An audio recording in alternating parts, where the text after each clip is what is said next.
قبل از استفاده ساعت هوشمند چند تا نکته خیلی مهم که عمر ساعت هوشمندتون میبره بالاتر رو میخوام به شما بگم. دوستان عزیزم، اولین نکته اینه که به شارژرهای 5 ولت بزنید. به شارژر 9 ولت روی شارژر گوشیتون یعنی روی کله شارژر گوشیتون ننوشته باشه 9 ولت یا 12 ولت یا هر سه تاشو با هم نوشته باشه، فقط 5 ولت، مثلا 2.1 آمپر 2.2 آمپر یا هر چی آمپرش بیاد مهم نیست، فقط 5 ولت باشه بزنید به شارژ. این یه نکته.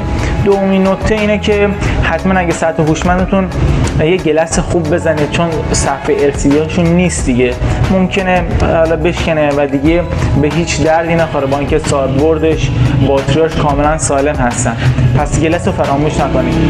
لطفاً از سایز میخواید بخرید سایز 49 بخرید که گلس روش باشه، چون سایز 41ش معمولا گلس داخل بازار نیست.